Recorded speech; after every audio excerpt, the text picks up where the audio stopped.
young people are not anxious solely because the future is dire. They're anxious because of the inaction of their leaders, the inaction of decision makers. That's what is anxiety raising.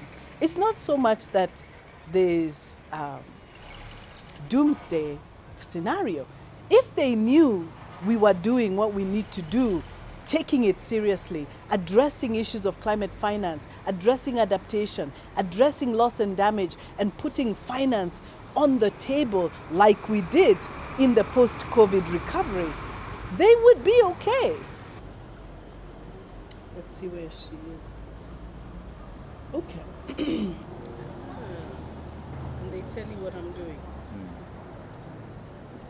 20 years ago, when science was predicting what would happen today, they were right. So what is coming to pass now, what we are seeing in terms of climate impacts, was predicted perhaps happening even worse than was predicted then. So we know that the science is important. It's good to have a warning, isn't it? Because if we don't have the warning, we would be even more lackluster.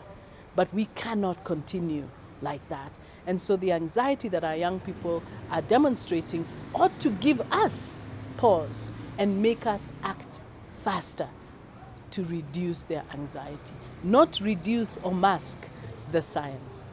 And, it is about building trust. And so, you are unique in the sense that you're for trading of our food systems to ensure being at the UN processes or being at the decision. If the task force members please could spread out and we will start the session.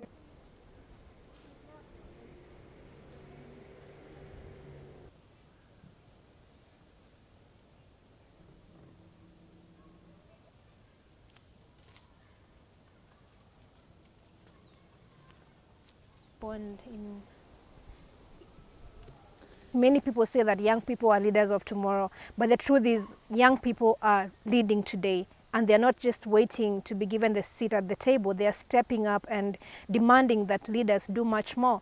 Because while we young people can mobilize and do so much on the ground, we cannot be able to do as much as the world leaders can, because they have a bigger capacity, they have all the resources, they have everything it takes to stop the climate crisis.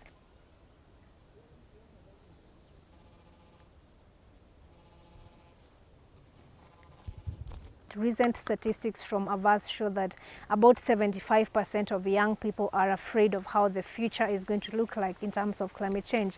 So the young people are definitely worried, and the way we continue to delay action, then we continue to also impact the mental health of these young people. So we cannot afford to delay action, because all young people want is immediate action with love and compassion for people who are right now facing the impacts of the climate crisis.